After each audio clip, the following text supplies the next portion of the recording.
খেজুরের উপকারিতা কি? খেজুর উপকারী সকলেই জানে, কিন্তু আপনি কি জানেন খেজুরের এমন কিছু উপকারিতা আছে যা আপনাকে প্রতিদিন খেজুর খেতে বাধ্য করবে? কোনো চমক নয়, আমরা শুধু গবেষণা নির্ভর উপকারিতাগুলোই আলোচনা করব।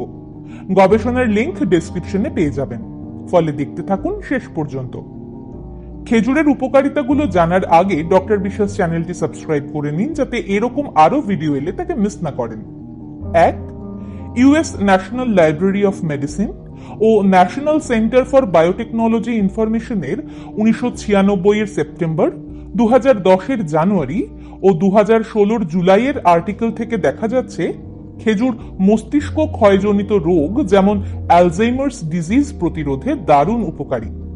সার্ভে থেকে দেখা যাচ্ছে বয়স্কদের আজকাল অ্যালজাইমার্স ডিজিজের সম্ভাবনা অনেক গুণ বেড়ে গেছে, ফলে প্রতিদিন খেজুর খেলে একটা বড় ক্ষতিকে আপনি রুখে দিতে পারেন। 2. আপনি কি সবকিছু ভুলে যান, কিছু মনে রাখতে পারেন না? আপনি কি সবসময় উদ্বেগে থাকেন?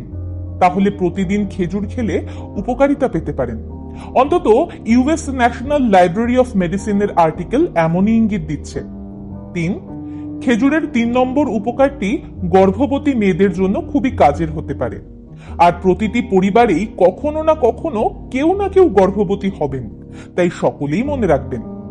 আমরা 4টি গবেষণা পেয়েছি যাতে দেখা যাচ্ছে গর্ভবতী মহিলা যদি প্রসবের অন্তত 1 মাস আগে থেকে খেজুর খান, প্রসবে কম কষ্ট হয়, প্রসবে সুবিধা হয়।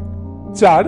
বয়স বাড়ার সাথে অস্থি ক্ষয়জনিত রোগ অস্টিওপোরোসিসের সম্ভাবনা বাড়ে। নিয়মিত খেজুর খেলে অস্থি ক্ষয়জনিত রোগে উপকার পাবেন। 5. খেজুর থেকে তৈরি ডেটস সুগারের গ্লাইসেমিক লোড চিনি, গুড়, মধু থেকে অর্ধেক, কিন্তু নিউট্রিয়েন্টস অনেক গুণ বেশি। ফলে সুইটনার হিসেবে চিনি, গুড়, মধুর বিকল্প হিসেবে ডেটস সুগার ব্যবহার করলে ডায়াবেটিসে উপকার পাবেন। প্রতিদিন 1 থেকে 2টো খেজুর আপনার জন্য দারুণ উপকারী হতে পারে। আজ থেকেই শুরু করুন। ভিডিওটি ভালো লাগলে লাইক করুন, খারাপ লাগলে ডিসলাইক করুন। নতুন ভিডিও চাইলে অবশ্যই কমেন্ট করে জানান।